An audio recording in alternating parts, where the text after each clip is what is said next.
Olá, pessoal, estamos de volta com o nosso canal. Por que você convidou Jesus para entrar na sua vida?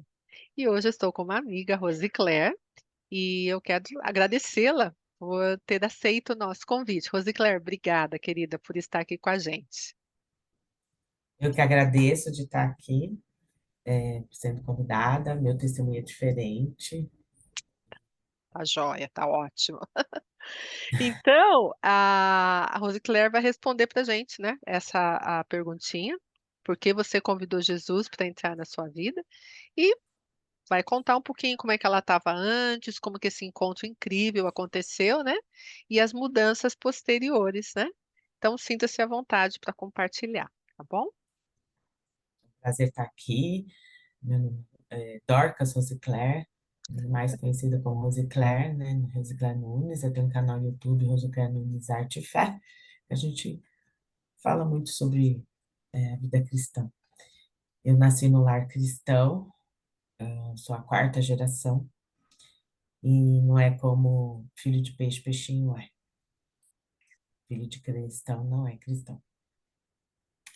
E que nem já comentei com a Lilian, meu testemunho é diferente porque eu vim de dentro. E às vezes a gente pensa que a igreja não tem falha. A igreja de Jesus Cristo não tem falha, mas nós, crentes, somos falhos. A igreja que vai subir, ela não tem falha, mas nós estamos aqui para aprender. Né? Então, às vezes você pensa que está lá dentro da igreja, está tudo certinho, mas você tem que ter uma conversão sua, autêntica, o seu íntimo com Deus. Verdade. E como eu fui criada ali no meio evangélico, meu pai é pastor, meus irmãos, meu irmão, meus primos, tudo ali eu fui criando, crescendo naquilo, mas não tinha tido aquele encontro mesmo. Eu achava tudo certinho e procurava ser certinha, mas conforme eu fui crescendo, eu me tornei uma fariseia. Eu só julgava as pessoas. Eu achava que eu não tinha pecado, que meus pecados eram pecadinhos. Mas não é assim. Pecado é pecado, todo tamanho. E eu queria deixar bem claro que quem nasce em um lar cristão não precisa se desviar igual eu desviei para conhecer Jesus de fato. Não precisa. Eu já entrevistei muitas irmãs que cresceram no lar cristão, viraram, se tornaram cristãs, tiveram um encontro real com Jesus sem precisar desviar, sem precisar ir para esse mundo terrível e tenebroso. Não precisa. Mas no meu caso, Deus tinha um propósito. Então, quando eu fiquei mocinho, uns 16, 17 anos, já estava trabalhando, e aconteceu um fato muito horrível na minha vida, que eu não vou falar aqui, por menores, mas que abalou totalmente a minha fé. Deixou eu totalmente abalada. Aí eu decidi que eu não ia acreditar mais em Deus. Pior decisão que eu fiz. Como se isso fosse possível, né? É, Mas Deus teve misericórdia da minha vida. Quero mais seguir, eu comecei a fazer coisas erradas, eu fui conhecida como a ovelha negra da família. uau, E eu fui tendo uma certa agressividade em casa, no falar, eu fiquei rebelde, e eu não ia mais para a igreja, meus pais não aceitavam. E quando eu fiz 18 anos, aí que eu não fui mesmo, entrei para a faculdade. Teve uma ocasião que eu cheguei tarde de casa e a mãe perdeu a paciência comigo, e meu pai chegou, e em vez dele resolver a situação, ele achou que eu estava endemoniada, mas eu não estava. Isso foi o suficiente para acabar com o meu relacionamento com eles. Eu fiquei de 6 a 8 anos sem pronunciar uma palavra dentro de casa. Nem conversava mais com eles. Não me orgulho disso. Então, ah, aí minha vida foi mais para baixo ainda. E eu cheguei a ponto, assim, de, de chegar diante de uma imagem. Eu falei, agora eu vou idolatrar. Era tanta revolta que eu tinha, né? Mas quando eu cheguei diante da imagem, assim, eu parei. Falei, não, não dá, não é para mim. O Espírito Santo, ele estava amortecida, né? Calado ali dentro de mim. Então ali ele, né, deu um chacoalhão. E eu lembro que eu tinha uma amiga no trabalho que ela estava interessada no Evangelho. Ela falava, explica a Bíblia para mim, explica. Eu falei, não quero saber disso, explica para mim, explica para mim. E eu fui pegar a Bíblia para ler para ela assim, eu comecei a ler a volta do Senhor Jesus em Mateus, Uau! e aquilo me tocou, mas ainda assim eu não tinha voltado. Mas eu chorei ali. E aí foram os anos passando, e um dia eu voltei, fui na igreja que eu congregava desde pequenininho, faz tempo que eu não ia, nunca mais, e aí eu estava num relacionamento que, vamos lá, vamos, mas eu não queria ir, mas fui. E quando eu cheguei lá,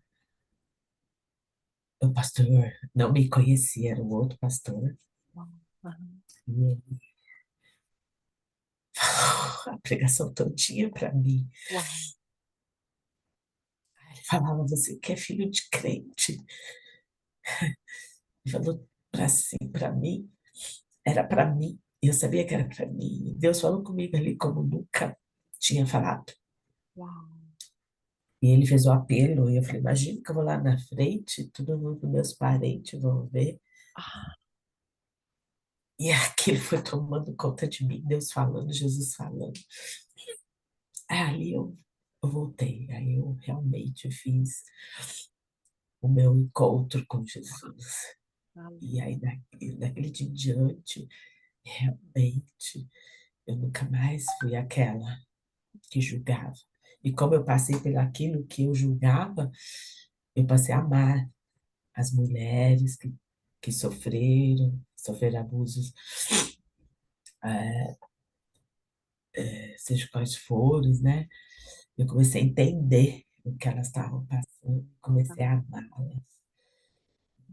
A restauração da minha família, com meu pai, com a minha mãe, naquele episódio, que Sim, eles não souberam lidar, porque eles não são perfeitos, né? sim. Eles não são perfeitos, mas houve perdão, pedido de perdão da minha parte, da parte deles, e Deus restaurou completamente. Glória a Deus. E eu nunca mais me desviei do caminho. E hoje eu tenho uma vida, é, eu quero mais é Deus, mais Deus. Hoje eu participo da igreja, sou membro da Igreja Nazarena do Campo Grande. Uhum. E eu amo estar ali, aprender a palavra, eu oro, leio a Bíblia, medito na palavra todos os dias, e todos os dias Deus fala comigo. E a minha missão, eu quero pregar, falar de Jesus o tempo todo, como meu pai faz. Meu pai é um pregador nato, eu Uau, quero ser como ele, pregando o evangelho, testemunhando, né? E é isso que eu peço a Deus. E o versículo que eu queria deixar não é o que eu lembro na época, mas é o que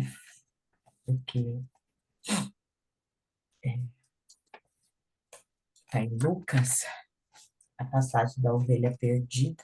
ah, Deixa eu marcadinha aqui. Achei. Vocês me perdoam que eu estou um pouco resfriada, tem mas problema. nossas agendas estão. É difícil Mas eu queria marcar, deixar né? aqui. E Jesus lhes propôs essa parábola dizendo: Que homem dentre vós, tendo 100 ovelhas e perdendo uma delas, não deixa no deserto as 99 e vai após a perdida até que venha achá-la? E achando-a, pôs sobre seus ombros, rejubilando. Chegando em casa, convoca os amigos e vizinhos, dizendo: Alegrai-vos comigo, porque já achei a minha ovelha perdida. Eu era a ovelha negra da família e me tornei a ovelha encontrada por Jesus. Que Jesus me amou tanto, me perdoou, me pedi perdão por todos os meus pecados, o sangue dele me lavou. E essa palavra que eu falo aqui, que eu falei que é diferente, que às vezes você está ali na igreja, mas ainda não teve essa decisão, né, de receber Jesus. E eu vejo ali que foi meu batismo com o Espírito Santo. É quando ele realmente enche a sua vida. E cada um ele tem uma conversão, né? Cada um tem uma conversão peculiar, Sim, diferente. sim. É um processo, meu foi um processo. E muita coisa, muita experiência já passou por mim. É isso, Oh, Lili. experiência incrível, não? E é só o Senhor mesmo para alcançar o nosso coração, né? Ele Verdade. sabe como fazer, ele conhece a gente. Momento certo, né? Sim, exato, a Ele forma sabe. certa, né? E eu louvo a É, Deus pela sua vida, pelo que Deus tem feito e continuará a fazer, né? E pelo ministério que Ele tem colocado nas suas mãos. Você tem abençoado tantas mulheres e que continue, e que Deus continue impactando vidas através do seu testemunho e desse ministério tão lindo. Muito obrigada, querida, por estar aqui é. conversando com a gente. Obrigada a você. Deus abençoe. Deus abençoe. Tchau, tchau. Tchau.